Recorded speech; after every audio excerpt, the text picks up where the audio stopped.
ফ্রান্সের নরেন্দ্র মোদীর সফর এত ভাইরাল হলো কেন?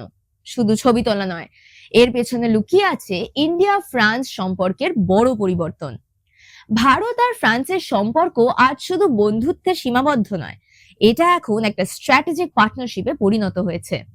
1998 সালে ভারত পারমাণবিক পরীক্ষা করার পর যখন অনেক দেশ ভারতের বিরুদ্ধে যায়, তখন ফ্রান্স ভারতের পাশে দাঁড়িয়েছিল।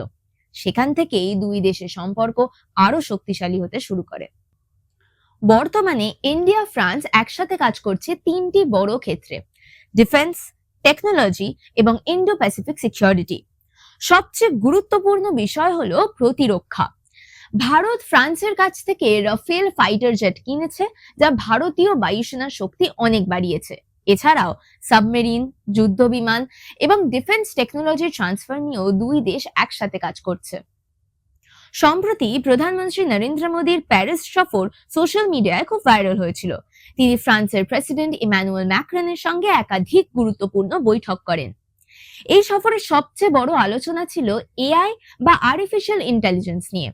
ভারত ও ফ্রান্স সিদ্ধান্ত নিয়েছে এআই টেকনোলজিকে রেসপন্সিবলি ডেভেলপ করার জন্য একসাথে কাজ করবে।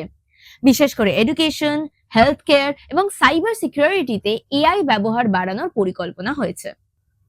ক্লিন এনার্জি ক্ষেত্রেও এই দুই দেশ নতুন পার্টনারশিপের কথা বলেছে। সোলার এনার্জি, গ্রিন হাইড্রোজেন এবং ক্লাইমেট চেঞ্জ মোকাবিলার যৌথ প্রজেক্ট বাড়ানোর পরিকল্পনা হয়েছে, কারণ ভবিষ্যতে দূষণ কমিয়ে সাস্টেইনেবল ডেভেলপমেন্ট খুব গুরুত্বপূর্ণ হয়ে উঠছে। ডিফেন্স প্রোডাকশন নিয়ে আরেকটি বড় আলোচনা হয়েছে। ফ্রান্স এখন চাইছে শুধু অস্ত্র বিক্রি নয়, বরং ভারতের সঙ্গেই টেকনোলজি শেয়ার করে ইন্ডিয়াতেই প্রোডাকশন করতে। এতে মেক ইন ইন্ডিয়া আরো শক্তিশালী হবে এবং ভারতের ডিফেন্স সেক্টরে নতুন চাকরির সুযোগও বাড়তে পারে। আর স্টুডেন্ট এক্সচেঞ্জ নিয়ে বড় আপডেট হলো, ফ্রান্স 2030 সালের মধ্যে হাজার হাজার ভারতীয় ছাত্রছাত্রীকে ফ্রান্সে পড়াশোনার সুযোগ দিতে চাইছে। বিশেষ করে সায়েন্স, টেকনোলজি, বিজনেস এবং ডিজাইন এডুকেশনে বেশি সহযোগিতা বাড়ানো হচ্ছে।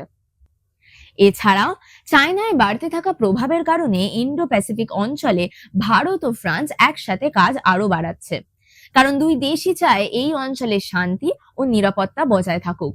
তাই আজকের দিনে ইন্ডিয়া ফ্রান্স রিলেশনশিপ শুধু কূটনীতি নয়, এটা ভবিষ্যতের গ্লোবাল পার্টনারশিপের অন্যতম বড় উদাহরণ। ভিডিওটা ভালো লেগে থাকলে লাইক, শেয়ার ও সাবস্ক্রাইব করবেন। কমেন্টে লিখে জানাবেন যে কি টপিকের উপর নেক্সট ভিডিও বানানো যায়। আরামবাগ পাঠশালা।